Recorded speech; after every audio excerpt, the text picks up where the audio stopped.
Hola, muy Buenos buenos días, días. ¿Cómo está, Cristina? Un placer saludarla. muy bien por dicha, Kendall. Muchísimas gracias por estar conectado el día de hoy. Muchísimas gracias a todas las personas que se conectaron en esta mañana, en el último día de la semana PYME 2022. Y recordamos que es la primera semana PYME que gestionamos desde la Cámara de Comercio de Costa Rica, así que realmente estamos bastante felices por todas las capacitaciones que hemos dado, por la participación que hemos tenido. Y hoy, el último día, tenemos dos capacitaciones que nos han solicitado muchísimo. Esta primera capacitación de la mañana de hoy es Pasos para la formalización de mi emprendimiento. Y tenemos al señor Kendall Ruiz, socio director de Acelecom Abogados. Don Kendall tiene un doctorado en Derecho Comercial y Procesal Civil, es profesor universitario, autor de varias obras literarias, conferencista a nivel nacional e internacional, máster en Derecho Empresarial y actualmente se encuentra culminando una maestría en Administración de Empresas con énfasis en recursos humanos. Don Kendall, muchísimas gracias. Su currículum es impresionante. Aparte de eso, es también asesor de la Cámara de Comercio. Le agradecemos muchísimo el tiempo que va a destinar a este espacio. Realmente sabemos que el tema de formalización para los emprendimientos es un tema sumamente complejo. Es de los temas que más nos piden en capacitación porque realmente todo el proceso es bien confuso si uno quiere formalizarse. Así que le agradecemos muchísimo este espacio y esperamos a todas las personas que lo aprovechen bastante. Les recordamos que en el chat de Zoom pueden poner sus preguntas y al final de la presentación, don Kendall estará apoyándonos con las consultas que ustedes tengan. Muchísimas gracias y buenos días. Buenos días, Cristina. Buenos días a todos y a todos los que están enlazados el día de hoy. Para mí va a ser un placer poder presentarles. Entonces voy a arrancar con la presentación de una vez a los puntos importantes o más claves de las preguntas que más nos realizan a nosotros con los temas de los emprendimientos, empresas pequeñas, medianas y grandes. Entonces vamos a iniciar.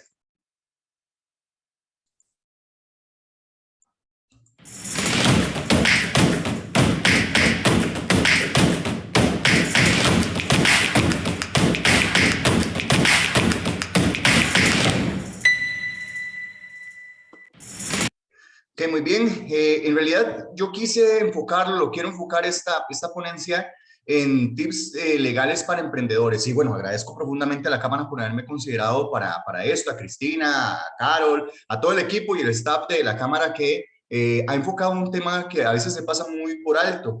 Y es que Donald Trump en Estados Unidos, antes de ser presidente, por ahí el año 2000, estaba yo, creo que todavía está en el colegio, y me puse a ver un programa donde él hablaba de qué era lo que más valor tenía en Estados Unidos. Entonces hacían, de hecho ese documental era como dos o tres capítulos, y entonces decía que el valor del ejército, el valor de la infraestructura, el valor de las ciudades y demás, pero al final del día decía que lo que más valor, hasta los órganos pusieron con qué valor tenía, pero al final del día se determinó que lo más o lo más valioso que tenía Estados Unidos, la ciudadanía de Estados Unidos, era la propiedad intelectual, la creación, la innovación, lo que ellos hacían para mover la industria. Entonces, cuando en Costa Rica tenemos una idea, a veces nos pasa muchísimo que está bien, la idea es magnífica, pero dejamos de lado los temas legales. Entonces, a mí una de las cosas que más me ha gustado es como tratar de darles algunos tips para que ustedes puedan pues, realizar sus negocios sin dejar de lado temas tan importantes como los aspectos legales.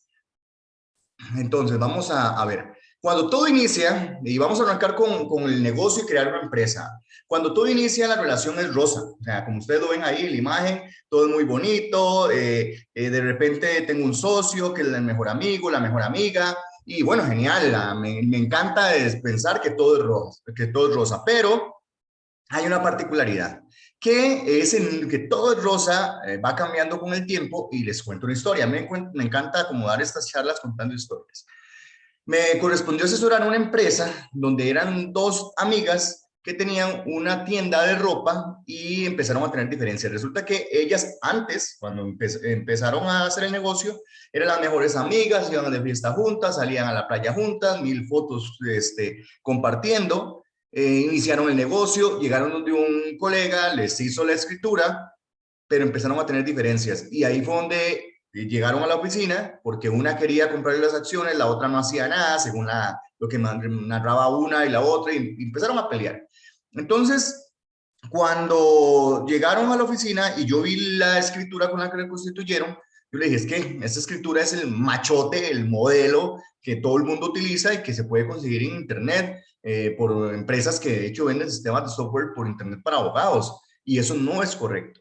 Entonces partamos de ahí. Hay que partir que no podemos pensar que voy a ir donde un notario y el notario cualquiera que sea me va a hacer solamente la sociedad y no me asesora en realidad a los riesgos, contingencias, situaciones que se pueden dar dentro del negocio. El notario está en el deber de asesorar a los usuarios y no es nada más, hagamos la sociedad y listo, no tiene que explicarle cuál es la sociedad más viable, si es una sociedad anónima, si es una sociedad limitada, si no es comandita, si es un nombre colectivo, si eventualmente no es una sociedad, es una empresa individual de responsabilidad limitada que es una figura muy poco común en el mundo. De hecho, Costa Rica es uno de los pocos países que lo utiliza, que básicamente establece que es una única persona como dueño, entre comillas, pero desde que se crea. Las sociedades siempre para crearse se requieren mínimo 2 personas y dependiendo de la sociedad que usted escoja, entonces también usted va a generar su estructura. Las más utilizadas son la sociedad de responsabilidad limitada y la sociedad anónima. ¿Qué sucede? Que la sociedad anónima y la sociedad de responsabilidad limitada tienen igual estructuras muy distintas. Algunos dicen, es que la sociedad de responsabilidad limitada es para empresas pequeñas. No es cierto. Hay empresas muy grandes, transnacionales, que tienen una sociedad de responsabilidad limitada. Que la sociedad anónima es para empresas que es más fácil de manejarlas. Tampoco precisamente es cierto. De hecho, opera muy similar. Y cambia tal vez el tema de cómo tiene sus representantes. Por ejemplo, una sociedad de responsabilidad limitada tiene un gerente o varios gerentes o subgerentes, y una sociedad anónima lo que tiene es una junta directiva, mínimo tiene que tener presidente, secretario, tesorero y un órgano de fiscalía. Ahora bien, ¿qué sucede? Que las personas a veces cuando hacen la sociedad, nada más la hacen de buenas a primeras y no piensan en qué podría pasar si yo tengo diferencias con mi socio. ¿Cómo puedo hacer la oferta para comprarle las acciones o las cuotas si fuera una sociedad de responsabilidad limitada? ¿Qué puedo hacer para también ofertárselas? O sea, hay muchas cosas que se pueden realizar. Porque cuando usted está en una sociedad, no es como que es que me ofendió, yo quiero que salga de la sociedad. Eso no pasa, porque es un tema patrimonial. Entonces, eso no se puede dar. Ahora, hay algo que yo siempre he sugerido, vean que dice el tema de conocimiento, no utilizar machotes, es que también ustedes pueden generar un tipo de equipo de trabajo interno con el mismo abogado profesional que ustedes contraten para analizar cómo voy a crear esta empresa. También con la familia y ponerse a ver si en la familia tienen alguien que tiene conocimientos de administración. Mira, este presidente puede hacer esto, puede limitarlo a esto, o alguna experiencia, entonces pueden hacerlo. Si no, entre los mismos socios con el notario de su confianza y que maneje estos conceptos, entonces se sugiere que se genere esta comisión para trabajar antes de hacerlo, no decir, hágamela ya y quiero firmar, no, es mejor revisar eso de previo. Ahora bien, hay otros elementos importantes con respecto a los estatutos. Hay que determinar cuál es el objeto o el fin de la empresa. Por ejemplo, las pymes tienden a licitar con el gobierno y a veces el notario le pone nada más comercio en general. Eso a veces es incorrecto porque el gobierno le pide a usted que, por ejemplo, si usted brinda servicios de aseo, limpieza, de seguridad, de tecnología, de alimentación, entonces debe decir claramente cuál es el objeto o el fin para el cual opera esta empresa. Entonces es algo que no puede dejarlo a la libre, decir nada más comercio en general, no. Es mejor ser más específico porque el gobierno está pidiendo esto. Inclusive está pidiendo un tiempo de experiencia determinado desde el plazo de constitución y a veces dicen, bueno, enséñeme que desde el momento que usted la constituyó, ese era el objeto y el fin. Ah, bueno, entonces ya empieza a haber un dilema con respecto a esto. El domicilio.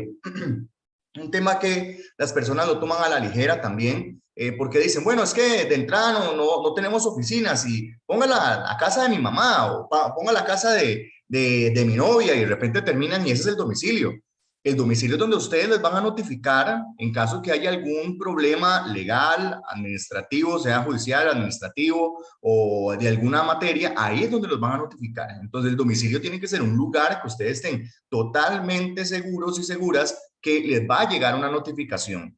Entonces, y si de repente cuando están haciendo el emprendimiento es algo virtual y todo, y lo están haciendo en su casa, está bien, pongan su casa, pero si luego ya pasan a tener oficinas, cámbienlo inmediatamente para que no tengan problemas.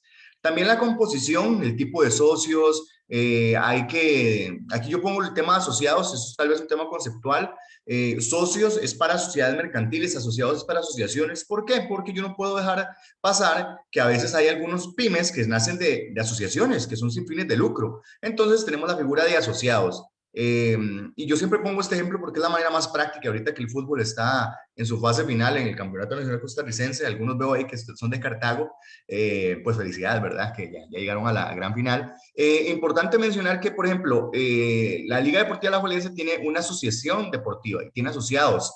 Entonces, ¿quién toma ¿hay alguien que es dueño? No, no hay alguien que sea dueño. En realidad, cada asociado, cada voto es individual. Por ejemplo, Saprissa es una sociedad anónima deportiva. Ahí sí tienen una participación y yo puedo tener una cantidad de acciones para votar. Que sí generan tipos de socios, sí se pueden generar tipos de socios en una sociedad anónima deportiva que tienen acciones que uno le puede llamar preferentes para, por ejemplo, que pueden gozar de ciertos derechos. Igual pasa con los negocios, con las asociaciones, igual puede darse algún tipo de tratamiento con los asociados y demás, pero es distinto. Entonces, nada más eso es para que sepan que puede generarse distintos tipos de socios, inclusive socios inversores y otra naturaleza. Hay que poner los alcances y limitaciones de el presidente, por ejemplo, si debe actuar conjunto o separadamente con alguien, si debe actuar como el tesorero, qué pasa si va a firmar una hipoteca, una letra de cambio, un pagaré, me tiene que avisar a mí, tiene que ser aprobado por la junta directiva o tiene que ser aprobado por la asamblea. Eso es de mucho cuidado porque está arrancando el negocio. O si ya el negocio está en cuestión, a veces hay situaciones que yo me he encontrado clientes y me dicen, Kendall, es que no ves que pasó esto y él firmó y no nos dijo nada. Bueno, eso es porque no habían controles o gobernanza al momento de constituir esta empresa. Luego, ¿qué problemas? Yo pongo esta frase no podemos cambiar el pasado, pero sí podemos cambiar el futuro tomando buenas decisiones. Pongo una imagen de Back to the Future, que es una película de los años 80, en la que, bueno, se viaja en el tiempo. Y es que justamente uno cree que a veces no me va a pasar a mí, que eso le pasó a un amigo, le pasó al vecino, le pasó a alguien que vi en las noticias, pero que no me va a pasar a mí. Y en realidad a todos nos pasa, en algún momento nos va a pasar una cosa directa o indirectamente. Entonces, por tanto, es bueno generar temas de gobernanza. En el Código de Comercio se establece que las sociedades deberían de tener gobernanza y tener controles y demás. ¿Qué pasa? Que igual se utilizan modelos, formatos y no se realiza. El tema de generar gobernanzas, hay una ley y este es un súper tip de oro para ustedes que les puede restar cierta grave responsabilidad a administradores, a gerentes, a los representantes legales, porque si ustedes realizan controles de gobernanza, de procesos en el ámbito laboral, administrativo, financiero, contable, podría generarse un beneficio de hasta un 40% menos de responsabilidad penal. Y uno dice, ¿pero dónde sale esto, Kendall? Bueno, esto sale de una reforma que se dio al Código de Trabajo, perdón, al Código Penal, que establece el tema de la responsabilidad penal de personas jurídicas y estableció que si ustedes tienen controles y ese trámite se hace inclusive a nivel interno, pero tiene que gestionarse ante el MEC, el Ministerio de Economía, Industria y Comercio, entonces ellos autorizan este control y ustedes pueden tener ese beneficio. Es algo muy bueno, muy positivo en caso de riesgos y contingencias legales que se dan. ¿Qué pasa? Que actualmente casi nadie ha optado por esa herramienta. Otro problema, interpretaciones. No pueden dejar nada a la libre, a interpretaciones, que en el estatuto o un acuerdo que tenían previo, sí, más o menos dice eso. No, tiene que ser lo más claro posible para evitar diferencias entre los socios o los administradores, o inclusive con los eventuales colaboradores que vaya a tener la empresa. Ahora, ¿cuál es el problema que tienen los estatutos también? Para que nada más lo visualicen y ya cuando los crean ustedes digan, mira, ya la tengo creada, voy a revisar esto. Hay que ver el presidente, si en realidad está regulado adecuadamente, si tiene controles, si puede hacer todo a la libre. Entonces, si puede hacer todo a la libre, significa que no tiene límites de montos para actuar. Entonces, hay que revisar eso. Luego también ver si otro miembro de la junta directiva cuenta con esas facultades.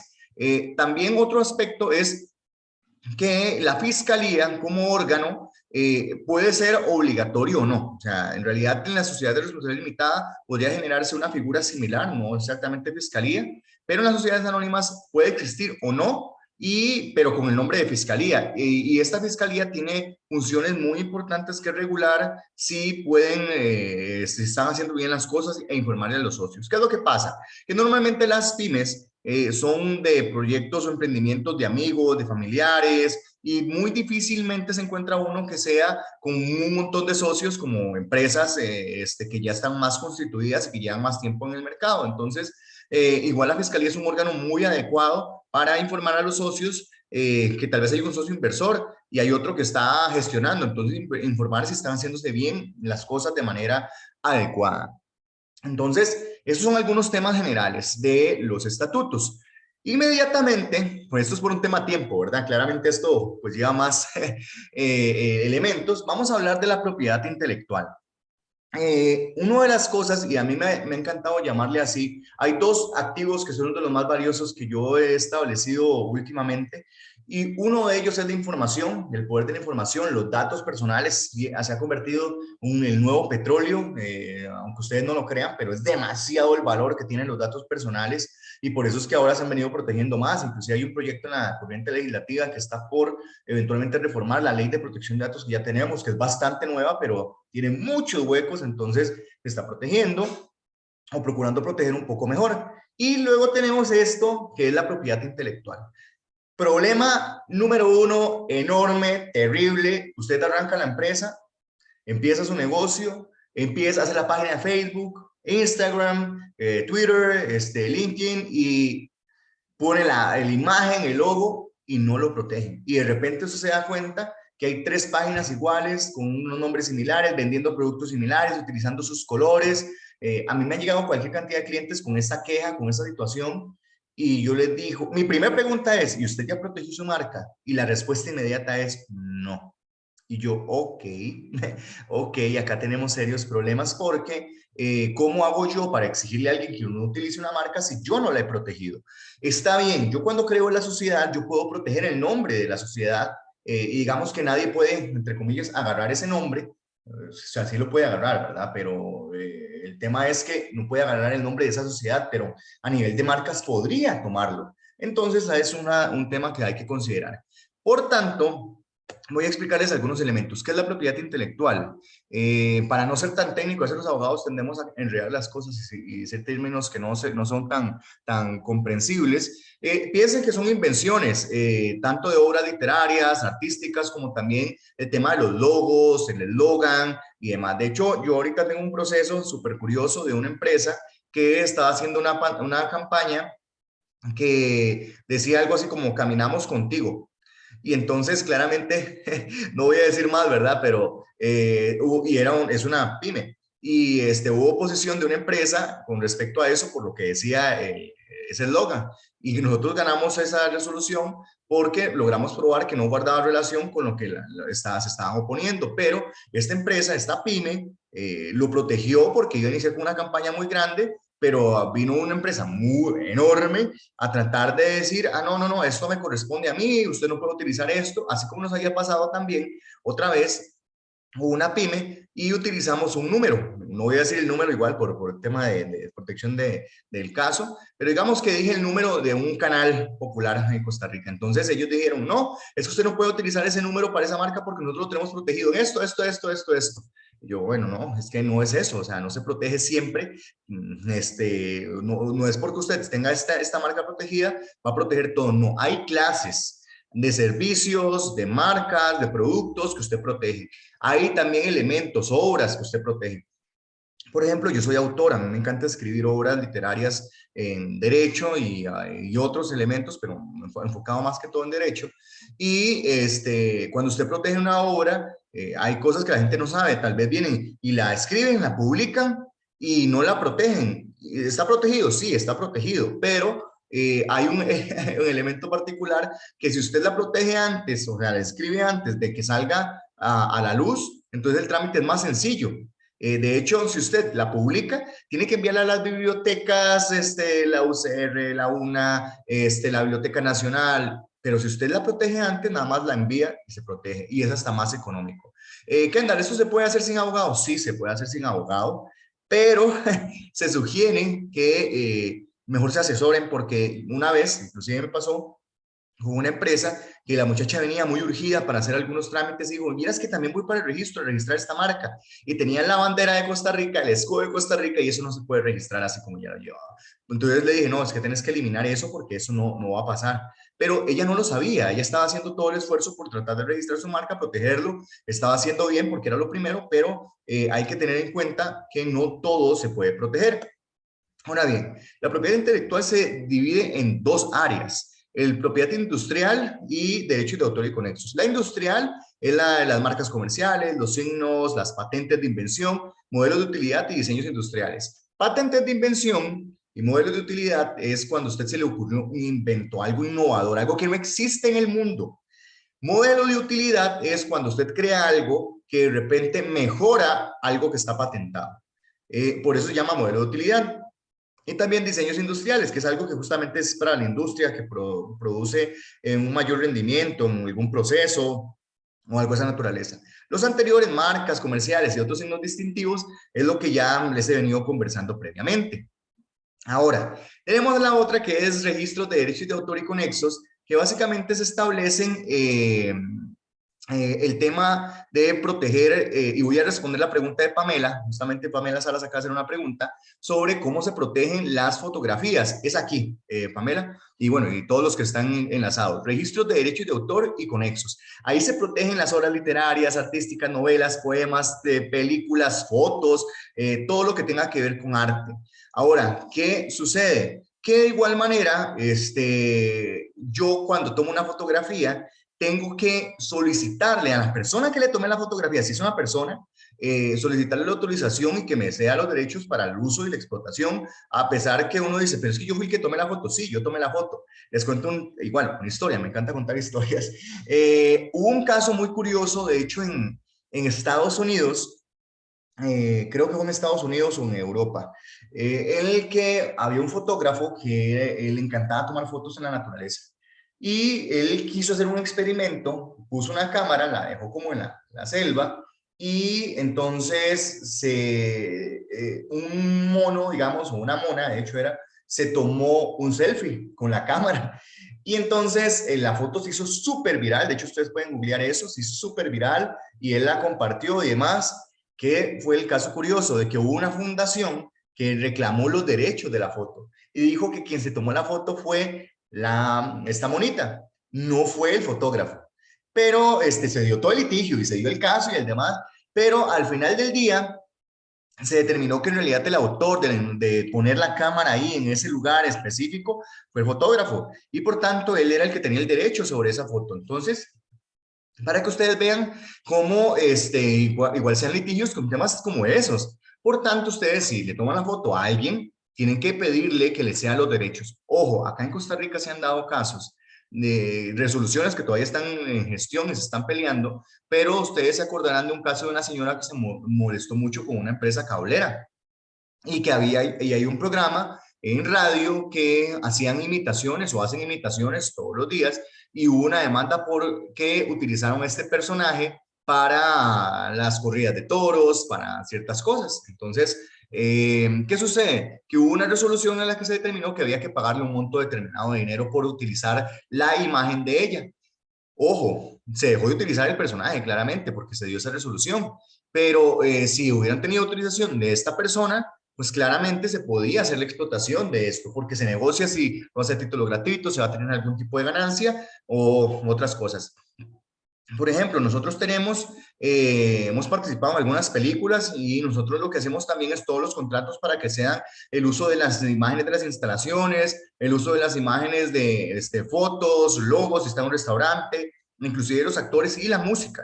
Entonces es un factor importante que a veces se pasa por alto porque uno dice, ay, voy a grabar y no pasa nada. No, sí pasan muchas cosas si usted toma una foto o si usted realiza algún acto de este tipo. Entonces, se hace esos contratos privados y luego yo en un álbum de las fotos que tomé, yo las registro ante el registro de derechos de autor y conexos. Así es como se protegen. ¿Puedo proteger la marca de mi emprendimiento? Y si es así, ¿cómo se hace? Claro, ustedes pueden proteger la marca de su emprendimiento en el registro de propiedad industrial. El trámite es relativamente sencillo. ¿Por qué les digo relativamente sencillo? Porque si hay una oposición, eso se vuelve terrible. Les voy a decir como el ABC de estos pasos con lo que sigue. La diapositiva que sigue. La propiedad industrial, ahí está el de marcas comerciales y signos distintivos. Entonces, ¿qué sucede? Estas marcas comerciales y signos distintivos establecen que es cualquier signo o combinación de signos que permita distinguir los bienes, servicios de una persona o los de la otra, y el otro está el signo distintivo. Ahorita voy a tratar de proyectarles luego una imagen donde está lo del isotipo, logotipo y demás, que nosotros en Acelecom pues hicimos para que lo diferencien. Pero, por ejemplo, si ustedes ven el logo de Acelecom abajo, el isotipo es la rayita, ¿cómo se llama? Los triangulitos rojos. Y ya eso significa que eso es lo que me diferencia, es como el check de Nike, ese es el isotipo, o Adidas, las 3 rayas, ese es el isotipo. Cuando ya ustedes tienen todo con las letras y texto, entonces ustedes ya le llaman el logotipo, cuando tiene la identificación, y luego también hay unos que tienen el eslogan, ahí isologo, cuando se mezclan, varias cosas más. Entonces los voy a compartir para que ustedes lo tengan por ahí. Pero ustedes pueden registrar todo. ¿Qué se sugiere para el registro y cuál es el trámite? El Registro Nacional tiene una fórmula en la que ustedes llenan las clases o las categorías, unas normas NISA, que son las internacionales, para ver si, por ejemplo, si es ropa, si es café, si es tema de tecnología, si son servicios, si es capacitación. Ustedes llenan eso, ponen quién es el titular, quién va a ser el dueño, ponen el logo que corresponde, y pagan los derechos que se tienen que registrar para poder registrar esta marca. Anda más o menos como unos $50 esos timbres, ¿verdad? ¿Qué sucede? Que luego que yo lo presento, tengo que publicarlo, luego que le dan curso, el Registro Nacional se publica en la Gaceta y alguien podría oponerse. ¿Cuánto tiempo se publica? Se publica y luego hay 3 meses para oposición. Entonces, ¿qué sucede con esto? Y esto es súper importante. Que hay que hacer un estudio previo para ver si la marca es viable, porque a veces dicen, uy, se me ocurrió esta marca, y tal vez ya está inscrita. E inclusive nosotros mismos tuvimos un proceso legal con otro bufete, el que nuestro eslogan es legalmente sí podemos, y había otro bufete que estaba utilizando legalmente. Resulta que cuando hicimos esto, pues nos peleamos y al final del día determinamos que nosotros sí teníamos derecho sobre ese legalmente sí podemos. Aquí Katia Valverde dice que eso es lento. Mira que sí, es un proceso un poco lento, pero hay algo que no puedo no decirles, es más bien, es muy rápido con respecto al sistema de justicia, pero es lento con respecto a lo que uno deseara que saliera rápido. ¿Por qué? Porque desde el momento que usted lo presenta, y eso tiene prioridad, porque hay un principio de derecho que se llama primero en tiempo, primero en derecho. Entonces, no pueden venir y decir, no, hombre, por si eso tarda 10 meses o tarda un año, no, es mejor desde el momento que crean la empresa hacerlo. Inclusive, ese es otro tip, y buena la pregunta que hace Katia, si ustedes tienen la idea de la marca y no han hecho la sociedad, por ejemplo, ustedes pueden registrar la marca antes, la ponen a nombre personal y luego se la ceden a la sociedad. Es parte de lo que pueden realizar sin ningún problema. Luego también tenemos una pregunta de Yanina. Voy aprovechando porque para mí me encanta interactuar con ustedes. De Yanina dice que tiene su marca registrada y que si alguien puede registrar esa misma marca en otra clase y que si no ocasionaría un problema, y ella la registró con logo. Esa es una pregunta excelente porque ustedes tienen que procurar registrar las marcas en la mayor cantidad de categorías que ustedes sepan o hayan proyectado su producto. Entonces, luego de que ustedes valoran y dicen, mira, yo voy a trabajar con café, con ropa, voy a trabajar con capacitaciones, bueno, lo voy a registrar en todo esto. Entonces registren la mayor cantidad que puedan, porque nos ha pasado justo lo que acaba de decir Joana y ustedes lo están viendo en el chat. Me encanta ese aporte de Joana. El tiempo que duró Joana es un tiempo bien, el tiempo de hecho anda entre 6, 5 meses, 4 meses en un super escenario. Si tienen que pelear va a durar un poco más, ¿verdad? Pero ese es un tiempo súper bien. Eso que dice Joana, que ella logró tener la marca, y que ella a unos amigos les dejaron en la quiebra porque les robaron toda la marca. Eso pasa. Entonces, ustedes procuren protegerlo en todo lo que corresponde para que así eviten esos riesgos de que los dejen en la quiebra y le digan, mira, no puedes utilizar la marca y empiezan a explotar un producto que ustedes innovaron. Katia, ahí tiene que revisar porque eso no dura tanto. Desde noviembre del 2021 hay que revisarlo porque no dura tantísimo. Vuelvo. Entonces, Janina, y todos los que están conectados, es importante que si uno dice, ah, no, yo voy a meterlo en varias marcas más, varios servicios, categorías, lo hagan, porque pueden meterla. De hecho, nosotros tuvimos un caso en el que era una empresa salvadoreña que quería meter el producto Alpina. Y uno dice, pero es que Alpina de una vez es agua. Entonces, se puede registrar. Ellos estaban registrando ropa íntima. Nada que ver, Alpina es ropa íntima con el agua. Entonces, sí se puede hacer si es una categoría totalmente distinta, si el logo no es igual, entre otras cosas más. Entonces, es importante eso. Y se ocupan el trámite con gusto en la selección, abogados les ayudamos. Luego tengo otra pregunta de Natalia Rojas. Si se tiene un logo, pero en dos colores, ¿se debe registrar los dos? Uy, Natalia, esa es otra pregunta buenísima. Este tema de propiedad intelectual a mí me apasiona mucho. Y un tip que les doy es, ustedes pueden poner los colores, y eso está bien. Yo no digo que esté mal, pero lo ideal es que lo registren en un solo color para o sea, sin un color específico, simplemente registran el logo. Entonces a uno normalmente los diseñadores, yo soy diseñador también, entonces por eso les puedo hablar con total certeza. Entonces, cuando usted diseña, usted hace el formato en blanco, en negro, porque el logo tiene que siempre quedar en blanco o en negro. Entonces, usted lo mete en negro, no dice colores, ¿y qué pasa? Que usted está reservando entonces todos los colores. Por ejemplo, viene el mes de noviembre, viene el mes de octubre, el mes de noviembre tiene el tema de la concientización del cáncer de próstata, tenemos también el mes de concientización del cáncer de mama, entonces usted le cambia los colores al logo. Y está bien, no pasa nada porque usted lo tiene protegido y no se casó con un color específico. Eh, Luego también tenemos unas preguntas por acá que dicen que si tienen una pastelería y panadería para mascotas, nos hace esta pregunta Laura. Laura, vieras que sí, es súper importante registrarlo, o sea, todo emprendimiento, el que sea, regístrenlo. De hecho, si ustedes se meten ahorita en las redes de Acelecom, nosotros registramos una marca que se llama Yocapet y ellos lo que venden es como champús, jabones para las mascotas y cosas así. Y ellos lo registraron para protegerlo y así hemos registrado varias, de una periodista, Laura Brenes, de René Montiel, bueno, muchísimas marcas hemos registrado nosotros y se protegen. Inclusive yo tengo un perfil profesional, además de porque claramente Acelecom está registrado y Kendall Ruiz Jiménez está registrado como marca. Entonces, ustedes protejan porque ustedes no saben quién va a ganar, tratar de ganarle la vuelta. El momento que usted dice, se me ocurrió tal cosa, se me ocurrió un producto dentro de su marca, eso es otro punto importante. Digamos que ustedes tienen la marca comercial, Acelecom Abogados, pero nosotros tenemos un programa que es un podcast que se llama Legalmente. Entonces yo dije, no, inmediatamente yo voy a registrar legalmente porque es un producto mío. ¿Quién es el dueño? Sí, es Acelecom, pero es un producto mío. Entonces es importantísimo realizar esta gestión. De igual manera, ¿qué costo dicen que tiene? Eso es muy relativo, Natalia. El tema del costo, y no es que sea carísimo, por eso les digo yo, y vean que soy súper transparente, se puede hacer sin abogado, pero si quiere que se vea con abogado, porque si alguien se les opone, vean, es un dolor de cabeza, pero el costo es relativo. Pueden andar desde los $600 en adelante. ¿Y por qué les digo en adelante? Porque va a depender de la cantidad de marcas que quieran hacer, si es el Logan, si ustedes cuentan las categorías, si hay subproductos, entonces eso depende, pero como de $600 en adelante es el rubro. Si hay oposición, eso es algo que también tengo que explicarles, es muy probable que se cobre aparte, porque la oposición es un proceso administrativo que puede llegar al Tribunal Registral Administrativo del Registro Nacional, entonces es importante que valoren eso. Y buenísimo, no, eso que compartió Michael, buenísimo eso de los pasos del 1 o 2 para registrarlo, buenísimo, no hay ningún problema.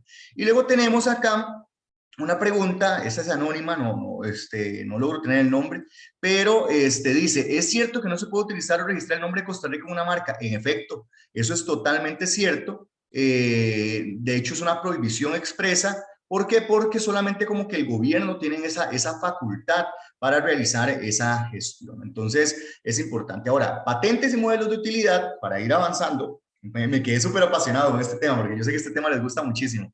Signos distintivos, patentes y modelos de utilidad, igual se registran, pero cuando ustedes van a hacer una patente un signo distintivo, algún tema de un modelo de utilidad, entonces tienen que considerar que tiene que ser algo innovador. A mí una vez me llegó alguien a la oficina, me dice, Kendall, es que yo quiero hacer un producto que es como una dispensadora de líquidos. Y yo, ajá, ¿y qué hace? No, dispensa frescos de frutas. Y yo, ajá. Y yo, pero ¿qué es lo nuevo? Es que es nuevo, es que dispensa frutas de otro tipo. Y yo, bueno, ¿qué otro tipo? Al final del día era lo mismo que ya existía dispensadora de frutas. Entonces, yo le dije, no, mira, es que eso no se puede registrar. Así como nos llegó el caso de una patente, ya está registrada, por eso sí lo puedo mencionar, que era un tema de protección del medio ambiente en las alcantarillas. Entonces, él dijo, es que es nuevo, no existe en el mundo. Sí existía, entonces tuvimos que hacerlo como modelo de utilidad porque era una mejora a algo que ya existía en Suecia. Vean que era la investigación para ir hasta Suecia para determinar si existía o no. De igual manera, acá están lo que me preguntaron hace un ratito, ¿por qué prohibiciones hay? Tenemos el tema de que es designación común o usual del producto o servicio que se trata, y esto para que ustedes concienticen. Por ejemplo, que diga, el abogado Costa Rica, o sea, eso definitivamente no, yo vendo servicios legales, eso no va a pasar. De igual manera, que diga café Kendall Ruiz, no se va a registrar el café Kendall Ruiz, se va a registrar Kendall Ruiz. De hecho, ustedes dicen, pero ¿cómo registraron Café Rey, Café 1820 y todos estos? Ellos registraron 1820 y Rey, no café. Igual Apple, si ustedes dicen, pero Apple dice manzana, Apple es con computadora, no guarda relación con frutas, entonces por eso es que se registra Apple sin ningún problema. También marcas inadmisibles por razones intrínsecas, que diga un simple color. Por ejemplo, que usted viene y pone un punto rojo, eso es lo que yo voy a registrar. No, o sea, eso no se va a registrar. O simplemente la letra L. No, tiene que tener como algo que sea distinto. O el número 2 solito, no, en realidad no se registra. Que vaya en contrario a la moral y el orden público, claramente esto es muy subjetivo, porque lo que era moral hace 20 años, ahora pues puede que, o más bien inmoral hace 20 años, puede que ahora pase, entonces eso va a ser muy sujeto al momento, en el tiempo que se solicite, pero por ejemplo, si se ponen las partes íntimas porque hay gente que las ha registrado, pero es algo como que es muy subliminal y no se logra determinar, pero alguien que lo pone muy evidente, pues es muy probable que no pase. También ofensivos contra religiones y lo que hablaba, símbolos nacionales de cualquier país, entre otras. Entonces, de hecho, por eso es que se habla lo de Costa Rica, de poner Costa Rica, poner el país, la bandera, no, porque eso es propio de cada país. De igual manera, inadmisibles, marcas registradas previamente a nivel internacional, reconocidas, como por ejemplo decir Coca-Cola y que yo quiera registrar, es que yo quiero registrar Coca-Cola, no. Hay casos curiosos, por ejemplo el Mickey paraguayo, no sé si ustedes hayan escuchado eso del Mickey paraguayo, pero existe, y lo pueden igual googlear ahí, Mickey paraguayo. Pasa que Walt Disney tiene N cantidad de marcas registradas, pero en su momento, cuando tenían al ratón más famoso del mundo, registraron Disney, Walt Disney, y no habían registrado a Mickey. Y en Paraguay registraron a un Mickey, pero no un Mickey para comidas. Entonces, de hecho, el litigio se dio y Paraguay se ganó y es una familia que tiene al Mickey paraguayo y entonces existe. Pero eso fue hace muchos años. Es un tema que surgió hace muchísimos años. Ya en la actualidad es mucho más difícil, es más fácil filtrar ciertas cosas. Inclusive hay sitios web donde ustedes pueden verificar si existe una marca o no existe una marca. Y de igual manera, si la marca pues afecta el prestigio o la imagen de otra marca. El trámite de registro, vean, aquí está en 5 pasitos para que lo vean. El estudio de investigación previa, a ver si es viable o no es viable. Se hace la solicitud ante el registro de propiedad industrial. Ellos hacen un examen de forma o de fondo, a ver si en realidad es válido o no. Ellos resuelven, luego se da la publicación del edicto. Se determina si hay oposiciones o no. Si no hay oposiciones, pasa y luego se emite el certificado. Vean que esos son los 5 pasos de una manera resumida, clarita, para que ustedes sepan cuáles son los 5 pasos que tiene muchas variables cada paso, sí, pero esos son los 5 pasos más básicos y esenciales para el trámite del registro de la marca. Ahora bien, ¿cuál es la importancia del registro de una marca? Es lo que ya hemos venido hablando. Ustedes pueden disponer de la propiedad y hacer el uso, promover la seguridad y el prestigio, y pueden también ustedes iniciar acciones contra terceros por el uso de su marca. En los derechos de autores y conexos, recuerden, estos como recordatorios, que ustedes pueden explotar esto, inclusive datos curiosos. Por ejemplo, Winnie the Pooh, yo no sé si ustedes sabían que ustedes pueden hacer su versión de Winnie the Pooh a partir de este año, pero ¿qué tal? ¿Cómo? Si lo tiene Disney y todo. Sí, resulta que, que a nivel internacional tiene cierto grado de años, de tiempo, Voy a responder esto a Natalia antes de explicar eso. ¿Cómo se compran o se tramitan los timbres? Natalia, esos se compran en el Banco de Costa Rica, ahí como enteros, en los que están dispuestos para el tema de marcas. Entonces, de una vez está como el paquete para la compra de esos timbres. Entonces, el Banco de Costa Rica es que los venden. Antes los timbres los vendían las estampillas. Ahora, dichosamente, tenemos esos enteros bancarios, que es la compra de los timbres. Pero así es como se compran esos enteros. Vuelvo.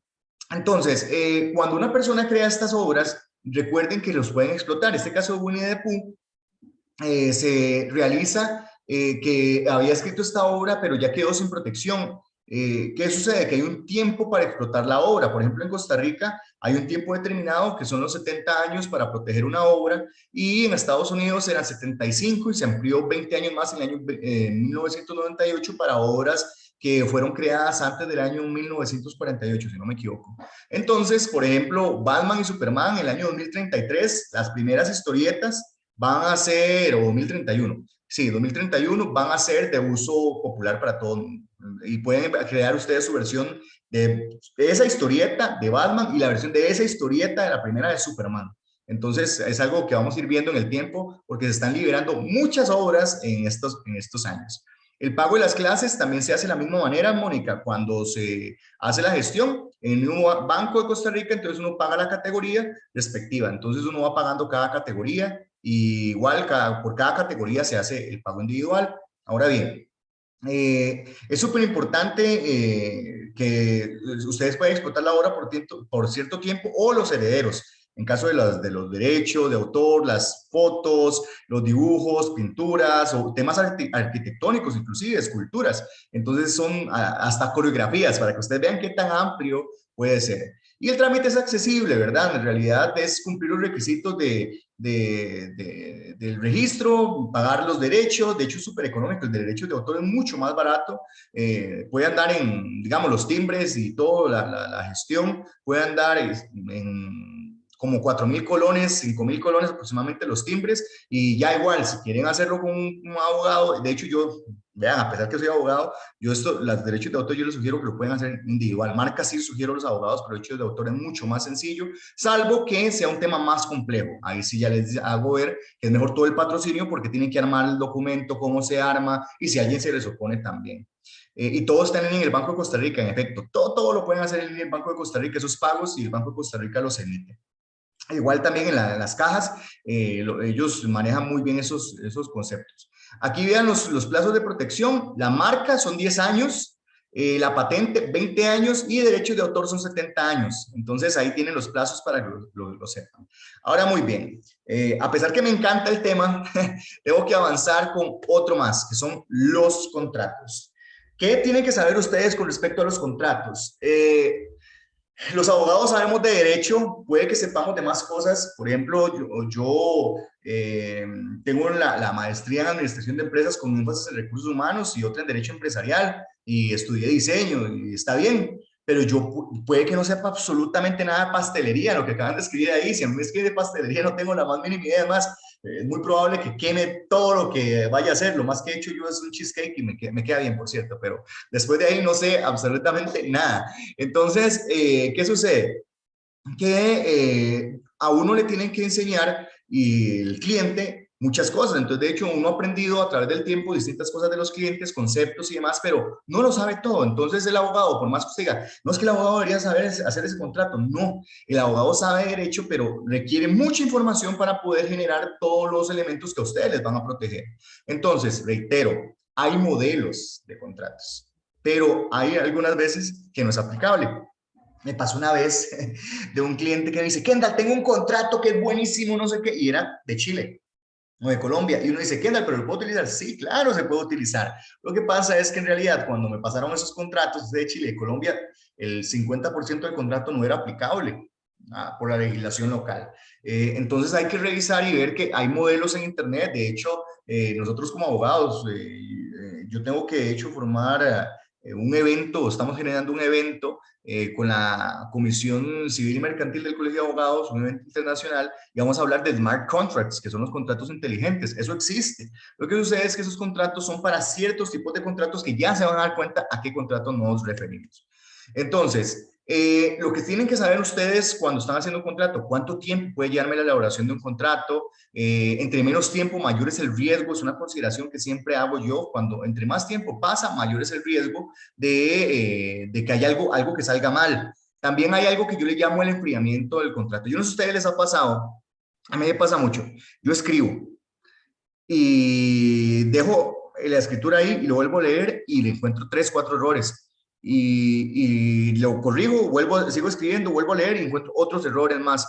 Eso se llama enfriar el contrato, o a veces cuando yo contesto una demanda, enfriar la contestación de la demanda. Eso sirve mucho porque usted como que le permite salir de ese calor de lo que está escribiendo y entrar a ver lo que hizo. Entonces pasa que por eso es que se requiere un tiempo para ver el contrato, escribirlo y revisarlo de vuelta para ver si hay algún error, algún tema terminológico, porque a veces cuando usted ve el juego desde afuera, ve cosas que usted no ve. Luego también errores comunes. Estos son algunos conceptos de errores comunes que nosotros nos hemos encontrado cuando se hacen contratos. La etapa precontractual es que, de hecho, la semana pasada un cliente que brinda servicios con una aplicación en línea me dice, Kendall, es que nos van a generar un bot para las respuestas automáticas para los clientes. Y me mandó el contrato era de 4 páginas. Y ustedes pueden decir, sí, pero tal vez la calidad, no la cantidad. No, es que en esas 4 páginas ninguna me decía cuáles son los alcances y limitaciones del servicio, cuáles eran las garantías, qué pasa si alguno sale mal. Entonces, habían que hacerse muchas preguntas y de hecho, todavía a esta fecha no me han enviado todos sus alcances y limitaciones. Entonces, si yo no dejo por escrito esas cosas, ¿cómo reclamo después? A este mismo cliente le pasó que tuvo una pérdida de $20,000, es una pyme, pero ha estado creciendo muy rápido. Tuvo una pérdida de $20,000 porque hicieron un contrato donde no decía qué pasaba si hacían un reclamo con respecto a el servicio, y porque el servicio fue terrible y no hicieron entregable en tiempo. Entonces, y se dieron cuenta que con quien estaban tratando no tenía bienes, la operación era algo como inventado y demás. Entonces, también saber con quién están tratando.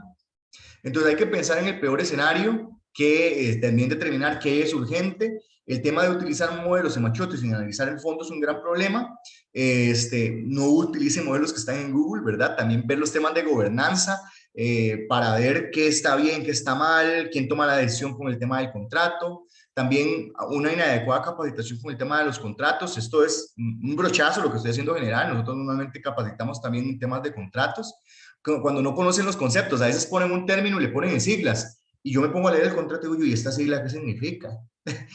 No tengo ni idea de qué significan las siglas, entonces hay que aclarar qué significa cada cosa, porque puede que inclusive un término signifique algo en pastelería y en derecho signifique otra cosa. Entonces, o en finanzas signifique otra cosa. De hecho, recuerdo que en el tema de derecho, cuando comenzaba, hablaban de mala fe y buena fe, y uno dice, sí, es muy común, pero en realidad en el buen español solamente existe la fe, y en derecho se vino a crear el tema de mala fe y buena fe. Entonces hay que analizar algunos conceptos que se dan. También otro de los puntos es la forma de pago, cómo se recibe el pago, en qué tiempo, la periodicidad, el tema de las multas en caso que corresponda, o también si se puede subcontratar el servicio. Entonces, estos son 3 tips rapidísimos. Si todo urge, algo anda mal. Eso es una máxima que me he dado cuenta ya años de estar metido en esta industria legal. Si todo urge, algo anda mal. Y si en la empresa todo urge, revisen muy bien esto. También quiénes son los encargados de comunicarse para generar los contratos, y también cuáles son los elementos para optimizar este tipo de contratos para trabajarlos. Por ejemplo, acá les estoy dando la idea o la noción de cómo va un contrato. Acá va el encabezado, el título del contrato, cómo se identifican las partes, qué fue lo que sucedió antes, cuál es el antecedente. Esto es de que tienen la capacidad para contratar. Acá está el cuerpo, que es el contenido de la contratación. Ya se van a dar cuenta todas las cláusulas que van aquí. El cierre, que va a la fecha, lugar, originales, fotocopias y las firmas. Ojo, esto es el cuerpo. El cuerpo es esto, o sea, esto es lo mínimo que debería tener un contrato, pero ¿qué tantísimo? Sí, tantísimo. ¿Por qué? Porque resulta que hay que ver muchos elementos como la confidencialidad. Ustedes están con emprendimientos que hay temas que son muy confidenciales, el tema de las multas, el tema de que no hay relación laboral, porque algunos dicen, es que yo soy trabajador de... No, aquí no hay relación laboral, los seguros, pólizas, no exclusividad, las notificaciones, el territorio, el idioma, el precio. Esto es una base general del cuerpo de los contratos. Entonces, siempre es importante en los contratos mercantiles poner lugar y medio para resolver el conflicto, también si tienen que negociar utilicen estrategia, busquen personas de enlace o contacto en el contrato, pongan cláusulas penales, o sea, en caso que incumpla, ¿cómo me van a pagar a mí? Y de igual manera, pongan cláusulas de escape. Si yo tengo que dar por terminado este contrato, ¿cuánto tiempo tengo que avisar yo para terminar el contrato? Luego también tenemos el modelo de gestión para agilidad. Esto es un tip, vean, yo casi a nadie les he dado este tip casi que se los dejé a ustedes, y esta capacitación, de hecho, solamente a una empresa se la habíamos dado, esta que estoy proyectándoles a ustedes. Entonces, acá se llevan elementos esenciales para la cámara, entonces aquí como que abrimos ese baúl para que vean, y es generar una política contractual que no me voy a quedar en temas muy técnicos, se van a dar cuenta qué es lo que vamos a hacer. Esto yo lo aprendí en un evento Kaizen, de la tecnología, o digamos, el Kaizen es algo de ingeniería industrial que es para mejorar procesos y ver qué es lo que está mal y cómo puedo mejorar esos procesos. Si ustedes me preguntan el tema, recuerden, no soy ingeniero, pero en ese evento Kaizen tuve que viajar a Brasil para mejorar los procesos de unos poderes y unos contratos de una transnacional que está en todo, bueno, está en todo el mundo, de hecho, esta transnacional, y era en el ámbito legal. ¿Qué hicimos nosotros? Nosotros determinamos qué contratos eran no rutinarios y qué contratos eran rutinarios. Entonces, los rutinarios eran, por ejemplo, los complicados, los que tenían que ver una compraventa, un leasing y algo que tenía que tener un nivel de aprobación más complejo. De igual manera, definía las pautas de qué son los no rutinarios. Entonces uno genera qué contratos son los que son muy complejos, pero ¿dónde es que les voy a hacer ver que van a ganar mucho tiempo? En los rutinarios. ¿Qué es rutinarios? Ustedes dicen, este es rutinario porque el valor económico son $1,000 o $500, todos los meses o todas las semanas me mandan este contrato, es un contrato para una gestión sencilla, los términos y condiciones no me complican, entonces se puede firmar constantemente. Entonces lo que tienen que filtrar ustedes es qué es contrato rutinario y no rutinario. Eso les va a ayudar, créanme, eso que lo aprendí con ese evento, a mejorar los tiempos. Mónica me pregunta, cuando uno hace una cotización o oferta, ¿es necesario poner todos estos detalles o eso se hace cuando se firma el contrato por el trabajo? Mónica, esa pregunta me encanta porque me ayuda a explicar algo. Hay algo en materia de consumo que significa información clara, veraz y oportuna. Lo ideal es que la oferta vaya toda la información, porque después dicen, es que usted nunca me dijo eso. Y ahí empiezan los problemas. Entonces, lo ideal es que en la medida de lo posible, claramente uno quiere casar al cliente. No puede saturar con información. Entonces, pero sí por lo menos decir, los alcances y limitaciones de este servicio son estos y estos. Ya cuando se hace el contrato se pone más específico, pero por lo menos los que ustedes saben que más daño les puede hacer, si es más, a veces uno vende un servicio hasta determinado punto y si es más, entonces cobra más y así va sucesivamente. Entonces, eso es lo que hay que aclarar para que entonces la persona no venga a decir, es que usted nunca me dijo eso y empiecen los problemas. Las ofertas, uno sabe que a veces tienen que ser muy sencillas, claritas, a veces por pura imagen y con la reunión, pero entre más clarita esté y le permita a usted defenderse, decir, mira, yo sí informé esto, es mejor. Y el contrato, los contratos, definitivamente sí ya poner puntos y comas porque se va a enviar, van a enviarlo de vuelta y demás para evitar estos temas. Porque después cuando envían el contrato, y es que ni siquiera en la oferta me informó eso, por lo menos decirle, no, vea, acá en la oferta estaba que esto lo veíamos en el contrato o esto es un servicio adicional y según corresponda. Entonces, en materia contractual los papeles no hablan, gritan. Esta frase yo la escribí para materia laboral, pero me he dado cuenta que es en materia contractual. Acá terminamos la parte de contratos, ¿verdad? Pero vamos a entrar a la parte laboral. Como les digo, esto es como un booster de información en el ámbito legal y como la parte mía es corporativa, entonces manejo todos estos conceptos y es el día a día de las empresas. Y acá, más allá de llenarlos de normas legales y saturarlos, les voy a dar igual tips. La materia laboral se rige por principios y si ustedes entienden los principios, entienden todo. Los principios, esos son las funciones, que es orientar, interpretar y lograr que las personas sepan cómo operan estos principios. Esos son los principios generales en materia laboral, que es el protector, primacía de la realidad, irrenunciabilidad, continuidad, buena fe, razonabilidad, territorialidad, progresividad, y hay nuevos principios, pero acá yo pongo esto y me encanta poner estas imágenes porque a veces dicen, ah, sí, yo me acuerdo de esa imagen del Capitán América. El protector. Este protector es algo que a veces los colaboradores y los patronos deben comprender que se divide en tres. En dubio properario, ante la duda, se le va a dar el beneficio al trabajador. Norma más favorable. Si yo tengo una política interna que es más favorable que el código de trabajo, va a aplicar esa norma interna para la persona trabajadora. Igual, si hay una condición más favorable a través del tiempo, para la persona trabajadora se le debe mantener. Eso es el principio protector. De igual manera, bueno, ahí hay un ejemplo, ¿verdad? De principio protector para que ustedes vean más o menos de qué se trata, que es lo que acabo de mencionar. Y yo menciono el del dubio pro operario porque, por ejemplo, ustedes van a despedir a alguien y tienen dudas, tienen que despedirlo mejor por responsabilidad patronal, porque si con solo una duda ya el caso se puede caer. Luego también tenemos uno que es el de la primacía de la realidad. ¿Por qué sale Pinocho ahí? Porque a veces mentimos y el contrato escrito no coincide con la realidad. Y voy con una de las preguntas, porque yo asesoro muchos emprendedores y me dicen, Kendall, ¿yo puedo tener un contrato de trabajo y medio tiempo y contrato de servicios profesionales medio tiempo? No, en realidad ahí aplica el primacía de la realidad. Si usted tiene un colaborador y es un empleado de la empresa, tiene subordinación, dependencia económica, horario, jornada, o sea, no puede pensar que son servicios. Y si son servicios, tiene que realizar el contrato tal cual, que ahorita les voy a enseñar algunos tips para generar esos contratos de servicios. Entonces, siempre va a prevalecer la realidad, a pesar que el documento exista y la Madre Teresa de Calcuta y el Papa Juan Pablo II estén como testigos de ese documento, igual va a prevalecer la realidad. ¿Ok? Entonces, va a ser prioridad los hechos que se estén dando versus el contrato. ¿De acuerdo? Luego tenemos nosotros el principio de renunciabilidad. Esto es de que dice, ay, jefe, yo renuncio a mis vacaciones o renuncio a mi aguinaldo. Eso no puede pasar.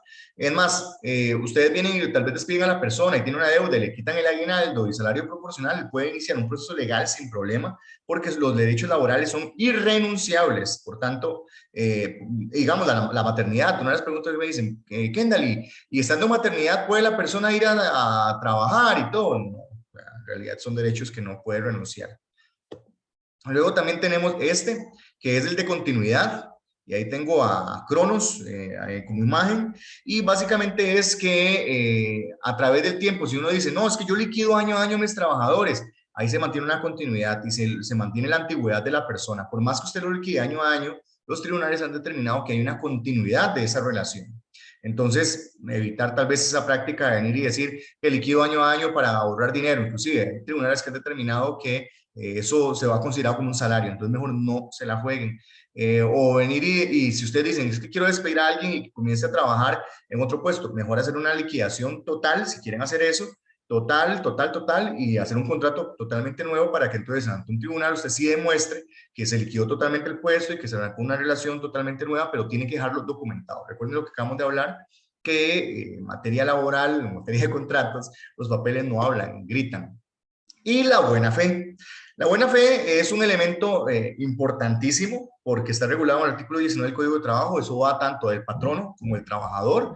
Es recíproco y implica que tanto el trabajador le debe la buena fe al patrono. Por ejemplo, si hubo un accidente de trabajo y se lesionó porque iba caminando y se cayó una grada, pues bien, avise el accidente. Pero si bien le dicen, no, jefe, es que ya que me lesioné y fue porque estuvo jugando un partido de fútbol y lo quiere aplicar como riesgo del trabajo, entonces, bueno, ahí va mala fe. O, por ejemplo, filtrar información confidencial del centro de trabajo a la competencia o cosas así, que eso se está dando mucho en teletrabajo. Ojo, que no están cuidando la confidencialidad o rompe con algunas reglas. Igual el patrón no le debe la buena fe al trabajador. Entonces, es una consideración importante. Y razonabilidad. Me gusta como poner esto que está ahí, lo que el hombre común llama actuaciones normales. Digamos que ustedes quieren sancionar a alguien y tiene que analizarse esa razonabilidad y proporcionalidad de, no es lo mismo a que si yo voy caminando y llevo una taza de café caliente y me tropiezo y por error salpico a mi jefe con el café y lo quemo un poco, a que vengo yo voy caminando con la taza de café y se la tiro en la cara. O sea, si yo me tropiezo, yo no voy a despedir a alguien porque fue un error. Pero si resulta que se ve la intencionalidad, pues claramente yo analizo eso, esa racionalidad y proporcionalidad de la falta. O si es algo muy leve, no puedo decir, ah, no, lo voy a despedir porque es demasiado grave para mí eso. No, tiene que analizarse de manera objetiva esa falta. Luego tenemos esto, territorialidad. Esto lo resumo, básicamente es que esto aplica para la legislación costarricense. Hay gente que trabaja en empresas extranjeras que se radican acá, pero pues claramente el ordenamiento jurídico costarricense siempre va a proteger a la persona que trabaja acá, y esos contratos o que le dan el feriado extranjero y demás, es un tema aparte, pero en realidad siempre va a aplicarse la legislación local.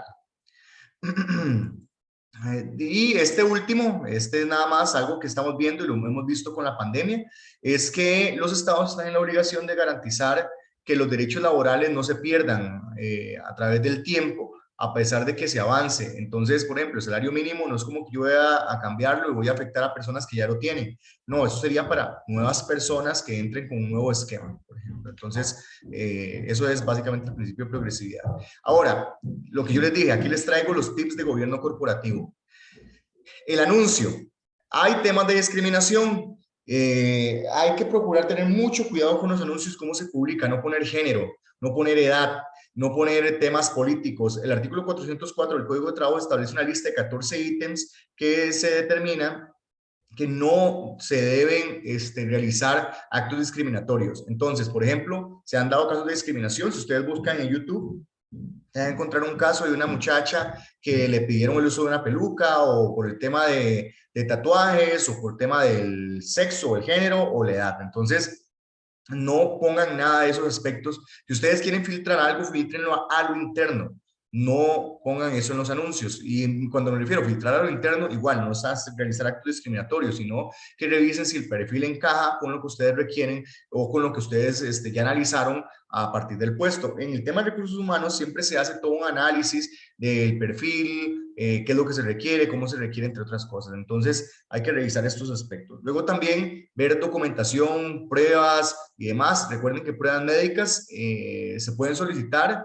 Si es el tema de VIH, ya es algo que podría solicitarse solo si es un requisito esencial y hay algún riesgo con respecto a esto, y el resultado tiene que ser siempre informado a la persona trabajadora y manejarse de manera confidencial. En la entrevista de trabajo, por favor, eviten preguntar de los hijos, si está casado o no, si eventualmente pretende tener hijos. Eso no, eso es totalmente discriminatorio, y hay datos que inclusive se pueden revisar en el registro civil y está de más preguntarlo porque en realidad se está contratando a la persona, y esos factores me pueden decir, Kendall, pero es que sí juega y demás. Claro, yo sé, yo entiendo, o sea, yo como abogado he estado en todos los lugares, tanto de distintas situaciones, pero es muy importante que no realicen esas preguntas. ¿Por qué? Porque podría considerarse discriminación. Y otro tip es, cuando hagan la entrevista, háganse acompañar o grábenla. Grábenla o háganse acompañar para que se vea que ustedes no realizaron ninguna práctica discriminatoria y no tengan un reclamo de un proceso sumarísimo. Ahora, en los contratos laborales hay algunos temas esenciales, y es que lo que ya vimos en la Universidad de Derechos, por eso tenía que arrancar con los principios, y hacer los contratos por escrito. Y entonces, siempre pongan el tema del horario, jornada, salario, puesto, obligaciones, prohibiciones, el tipo de contrato, si es por obras, si es por tiempo definido, si es indefinido, el tema de la confidencialidad, propiedad intelectual, la no competencia o exclusividad. Ojo, si ustedes ponen no competencia o exclusividad, tienen que pagar más. Viáticos y beneficios. Luego los viáticos tienen que ser liquidables si no se consideran salarios, y los beneficios también se tienen que aclarar. Bastante bien, se tienen que aclarar. Las acciones de personal, permisos, vacaciones, amonestaciones, suspensiones, todo eso se debería quedar por escrito, para que entonces ustedes tengan ese reporte, igual que los ascensos, cambios de puesto, horario, cambio de jornada o despido y renuncia. ¿Por qué? Porque los papeles hablan y ustedes en un juicio van a tener que reportar todo eso. Ahora bien, el tema de que, buena esa pregunta que hace Janina, que dice que si está bien que se consulten si la persona está en periodo de embarazo o en lactancia. Ahorita hubo una reforma reciente con respecto a eso y es muy preferible no. Es preferible no, pero acá les voy a dar otro tip a partir de la pregunta que hace Janine. A la persona se le tiene que informar si el puesto requiere, por alguna razón, algún aspecto de esfuerzo que pueda comprometer pues, a la persona. Entonces, la persona tiene que, uno le puede consultar, usted está apto, puede realizar los trabajos, son trabajos que podrían comprometerlo y demás. Pero en realidad esta pregunta de que si está embarazado, o en periodo de lactancia, no. Ahora, es súper importante que la persona cuando está realizando la entrevista, si acaso quiere saber estos elementos, hay maneras de poder tener esa determinación. Recuerden que las pruebas médicas sí son válidas. Son válidas, entonces el médico sí puede hacer esas preguntas sin que implique que ustedes la hagan en la entrevista. Entonces el médico hace las preguntas, hace el checklist. Entonces valoren el tema médico porque el médico sí puede determinar aspectos que es para la salud y para el puesto el que se desempeña. Ahora, Kendall, pero es que yo no puedo estar pagando médico y demás. Es un tema que se ha dado, es algo que está ahí, es una ventana que se determina y es para evitar la discriminación a personas en estado de embarazo o en periodo de lactancia. Algo que también, pero aprovechando lo de Janina, igual tips porque pasa y no está de más que decírselos, que si ustedes también quieren hacer una prueba de la persona, entonces hagan dos cosas. Uno, siempre el contrato tiene que decir el periodo de prueba. Dos, pueden hacer el contrato por tiempo definido y aún cuando esté en periodo de embarazo, en periodo de lactancia, se da por terminado en ese tiempo. Y si ustedes después dicen, no, ya transcurrió el tiempo, entonces pueden contratar ya por tiempo indefinido. Este tip que les acabo de dar es oro, acuérdense lo que les acabo de decir, porque el plazo máximo en los contratos por tiempo definido es de 1 año. Ustedes lo pueden hacer por 10 meses, por ejemplo, pero esos 10 meses, u 8 meses, o 9 meses, se terminan indistintamente la persona esté en periodo de embarazo o en periodo de lactancia, porque se termina el contrato y es por un tiempo definido. Entonces ahí espero que les sirva eso nos ha servido mucho en algunos casos cuando se ha querido tal vez analizar el tema. Con esto les digo yo que se discrimine, sino que es una opción que se tiene para todas las personas trabajadoras, indistintamente la condición que estén, la situación en la que estén y demás. Y no está en la obligación la persona de decirlo en la entrevista propiamente. La manera tal vez es clara, es hacer las preguntas adecuadas del puesto que se va a desempeñar según corresponde. Luego, la política laboral, reglamento interno y código de conducta. Esto es algo que las personas a veces confunden y yo lo que les voy a decir es, pueden opten siempre por la 1 y la 3. Kendall, ¿por qué no por la 2? Porque la 2 requiere ser aprobada por el Ministerio de Trabajo, comunicar a los trabajadores, y eso es un dolor de cabeza. La política laboral no requiere ser aprobada por el Ministerio de Trabajo, sí se le capacita a los trabajadores y puede ser referida en el contrato, igual que el código de conducta, pero esto es por prácticas como corporativas o prácticas laborales y no requiere ser aprobado por el Ministerio de Trabajo. Puede mezclarse inclusive política laboral con el código de conducta. El reglamento interno es más engorroso, más complejo, por tanto, sugiero que lo trabajen de manera tal que ahí se regule también en esa política lo que es el hostigamiento sexual, hostigamiento laboral y prácticas discriminatorias. Eso es muy valioso porque si usted no tiene regulado en el centro de trabajo hostigamiento sexual, podrían estar frente a infracción a leyes de trabajo. ¿Ves? Y acá llegamos a ese punto. Entonces, digamos que tenemos hombres, mujeres y demás. Sí, Mónica, ¿se puede hacer un código de vestimenta para el trabajo? De hecho, me encantan esas preguntas que ustedes me hacen, me fascinan porque yo como que me voy y esos temas como me encantan. A una empresa le hicimos el código de vestimenta, pero jugamos y a mí me encanta jugar con el derecho. De hecho, cuando yo voy a trabajar, yo no digo que voy a trabajar, yo digo que me voy a divertir, como la canción de Residente, Calle 13, ¿se la han escuchado? Entonces, bueno, llego y me divierto porque yo juego con la vestimenta sin género.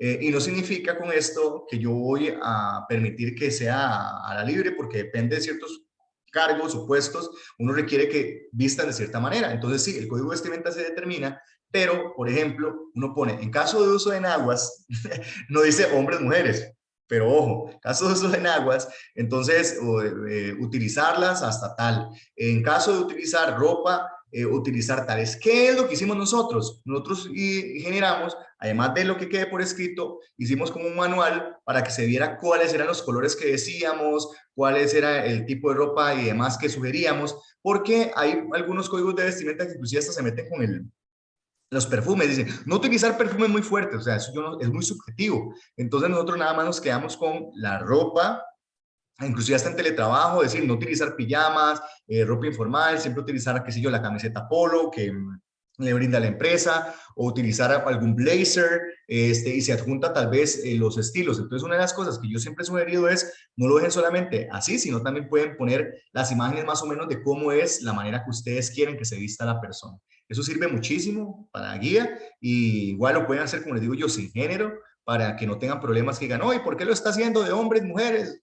Yo sé y entiendo claramente el tema que estamos viviendo. O sea, ustedes me hubieran hecho esta pregunta hace 15 años, se los hubiera respondido totalmente distinta. Ahora vivimos una realidad muy diferente. Entonces, sí se puede hacer ese código de vestimenta para fines de, pues, inclusive hasta sancionar si no está utilizando el código de vestimenta como corresponde. Este tema de hostigamiento sexual, obligatorio por ley, hoy por hoy el hostigamiento sexual, pero yo siempre sugiero que regulen el hostigamiento laboral y la discriminación. ¿Para qué? Para que ustedes de una vez estén un paso adelante, porque de hecho ya hay un proyecto de ley de hostigamiento laboral que el presidente de la República solicitó que se apruebe, y también la práctica discriminatoria para que se evite que se realice en el centro de trabajo. Eso les va a ayudar bastante. Luego también, vean, acá están los contratos por tiempo definido, por tiempo indefinido, por obra. Vean que por tiempo indefinido no hay un plazo de terminación. Recuerden que les acabo de decir, poner siempre lo del periodo de prueba. Si usted no pone lo del periodo de prueba, ya la sala segunda, que es el ente que se encarga de resolver los conflictos en materia laboral, el último ente, ha dicho que tiene que estar claro eso en el contrato. Si no, la persona no lo sabe. Por tiempo definido, no debe exceder al año. Acá abro comillas, no es del giro del negocio, no es que uno dice, pero entonces, Kendall, no me lo acabas de decir. No, acá el tema es que haya una justificación técnica de por qué es por tiempo definido.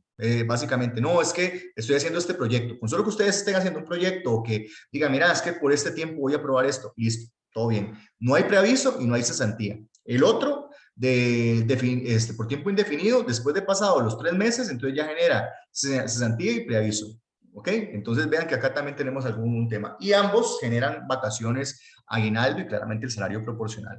Por obra, esto más allá que por tiempo es por una obra determinada. Se tiene que detallar lo más posible. Igual, si genera vacaciones por mes y todo lo que corresponde, pero eso es por obra. Entonces, a veces se hace por una semana, por 2 semanas, por un mes. Entonces, a veces casi nunca excede. Si ya es por más tiempo, pues claramente va a cubrir según el tiempo. Por más de 3 meses ya empieza a generar cesantía y demás. Pero si fuera por obra, por tiempo definido, entonces no genera nada. Luego también servicios profesionales, no es laboral. Vean lo que pongo yo, y a mí me encanta como escribir acciones diapositivas, pero es importante mencionarlo, pues créanlo, siempre se da la duda sobre los temas laborales. Entonces, ¿qué voy a hacer? De lo más básico a lo más práctico. Acá está el tema del salario. Recuerden que el salario, de hecho el origen viene del latín salarium. A mí me encanta la historia, pero nada más lo tienen ahí a la derecha como un dato curioso. Dinero, puede ser en especies, bonos o en no competencia. Esas son maneras del salario. Ahora bien, acá tenemos, aquí nada más quiero hacer ver que eso es la manera como se paga lo anterior. Acá tenemos el tema del teletrabajo. Ahora hay mucho teletrabajo. Estos son los elementos básicos que tienen que estar en el teletrabajo, pero quiero brincar a este punto por un tema de tiempo. Cuando ustedes hacen esos contratos, sea de teletrabajo, sea por tiempo indefinido, por tiempo definido y demás, tienen que establecer cuáles son las obligaciones, prohibiciones y cuáles van a ser las sanciones en caso que se incumpla. Entonces, por ejemplo, la amonestación verbal, que en realidad es escrita, por eso lo puse ahí con asterisco, pero es más leve la escrita, la suspensión o despido. Y la suspensión aplica como causa sustitutiva al despido, y solo si, y es lo único beneficio que tiene el reglamento interno de trabajo aprobado por el ministerio, que si el ministerio lo aprueba, entonces ustedes pueden suspender, pero en realidad la sala también ha dicho, la sala segunda, que ustedes pueden suspender como causa sustitutiva al despido. Por ejemplo, tienen un súper buen trabajador, pero de repente le mentó la madre a un cliente y entonces lo suspenden. Bueno, está bien, en lugar de despedirlo, lo suspendieron. Es una opción que se puede dar. Ahora bien, Cuando se despide a la persona trabajadora, entonces hay maneras de que sea la terminación, ¿verdad? Hay despido con o sin responsabilidad patronal. Esto con responsabilidad, el patrono casi siempre pues, va a pagar, casi siempre no, tiene que pagar los derechos laborales, y sin responsabilidad solamente se paga lo que es el aguinaldo, las vacaciones y el salario. Cuando es con responsabilidad, si tiene que pagar la cesantía, el preaviso si excede el tiempo respectivo o dependiendo del contrato en el que esté. La persona también puede renunciar, también podría darse un tema de una incapacidad permanente y por tanto se dé la pensión de la persona o por invalidez, entonces podría darse eso, o el fallecimiento de la persona. Ahora, si la persona solicita que le den una constancia, están en la obligación los patronos de entregarla, y lo que está ahí a la izquierda, que tiene que indicar la fecha de entrada y salida, el trabajo que ejecutó, si así lo desea, cómo fue el trabajo, de la manera como trabajó y las causas del retiro o cesación del contrato. Están en la obligación los patronos de siempre dar la carta de despido, siempre. O sea, no hay excepción, siempre se tiene que dar la carta de despido. Y cuando es sin responsabilidad patronal, debe decirlo claramente y precisamente los hechos que establecieron esto. La semana antepasada tuve el caso de una muchacha que tiene un restaurante, una pyme en Limón y en Turrialba de hamburguesas, y ella no hizo la carta de despido, y nada más le llegó, se sentó y le dijo, no, váyase. Y bueno, le iniciaron el proceso y ahora está en problemada porque no hizo la carta de despido. Entonces no hay como justificación de por qué la persona se fue y ahora hay que pelear por eso. Entonces, evitar esa práctica. Por último, no menos importante, está que si ustedes van a hacer contratos de outsourcing y servicios, es vital que cumplan con estos requisitos que les pongo a continuación. Exijan siempre que la persona que les brinda los servicios de outsourcing esté asegurada en la caja por riesgos del trabajo, poner cláusulas de incumplimiento, que les facturen y que esté inscrito en Hacienda y que les libere de responsabilidad por sus colaboradores. Esto con el fin de que no les vayan a cobrar a ustedes derechos laborales. Si ellos están asegurados por la caja y tienen su riesgo de trabajo y emiten factura, esto resta bastante riesgo de un reclamo por relaciones laborales. Con esto concluyo yo la ponencia. Traté de hacer un booster de información demasiado rápido. Esto es como mucha información, pero encantado de haberles compartido todo esto. Y igual manera, si acaso tienen alguna duda y demás, si me quieren escribir en su momento, lo pueden hacer, le pueden pedir los datos de contacto, igual yo se los puedo dar a ustedes, ahí les voy a dar mi correo electrónico para que lo tengan y así me puedan escribir. Y también voy a darles el teléfono. Que ahí está el número de teléfono, también pueden escribir por ahí. Ese es el de para WhatsApp, y la oficina, aquí está el número de teléfono de la oficina también, para que lo tengan por ahí. Hay una preguntita que me hicieron, que es, si una persona incapacitada por 2 días llega al tercer día ya a trabajar, le dan la carta de despido, ¿se puede apelar? Es muy rápido esa pregunta. Si ustedes quieren despedir a alguien y llega la incapacidad, mucho cuidado, porque ya la sala segunda ha terminado que podría ser discriminatorio. Espérense mejor un tiempito prudencial, unos 15 días aproximadamente, y luego despiden. ¿Pero por qué? Mejor esperar. Pero si es una causa sin responsabilidad y está justificada, lo pueden hacer de una vez. Pero si es mejor piénsenlo porque podría ser discriminatorio. Luego dice, tengo una duda con respecto a la construcción de la empresa. Si cambia el domicilio, ¿cómo se actualiza esa información? ¿Hay que pagar? Sí, se actualiza, se tiene que hacer ante un notario. Se hace una asamblea, se realiza el acta en el libro de la sociedad y se presenta ante el Registro Nacional, y si hay que pagarse aproximadamente, pues anda por un valor de 120.000 colones, 130.000 colones aproximadamente ese cambio ante el Registro Nacional, pero es vital. O sea, si ustedes cambiaron el domicilio, tienen que cambiarlo porque 120.000 colones no equivale a un proceso legal que les pueda llegar a ustedes o administrativo y lo notifiquen en un lugar y los den por notificados, porque si los dan por notificados, se puede complicar enormemente el tema. No sé si hay más preguntas, si no, con todo gusto. Creo que hay una de Natalia, pero esa, Natalia, te pediría que me escribas un correo y con gusto yo te la contesto, porque ya vas a entrar en el detalle de las clases, NISA y todo, pero para mí sería un placer poder contestarte esa preguntita. ¿Usted tiene alguna otra pregunta? Y si no, será bueno, fue un placer más bien compartir con ustedes el día de hoy. Kendall, muchísimas gracias. Realmente, muchísima información. Les recuerdo que esta charla va a quedar grabada. Entonces van a poder, nosotros les vamos a pasar todos los links de lo que han sido las charlas de esta semana y van a poder retomarlo cuantas veces lo necesiten, porque realmente hay muchísimas charlas. Siempre las charlas con Kendall pues dejan muchísimo más temas, ¿verdad? Abiertos, así que le agradecemos muchísimo esta pincelada de temas importantes, de las responsabilidades que tienen las empresas y los emprendimientos que quieren formarse como una empresa. Gracias, Kendall, por tu tiempo. Buenísima la charla. Le recordamos que a las 3 de la tarde tenemos la charla Negociación Efectiva para Pymes, que la va a brindar Procomer, así que va a estar bien buena, con buenos tips para todas las pymes, negociación con proveedores, negociación con otras empresas, etc.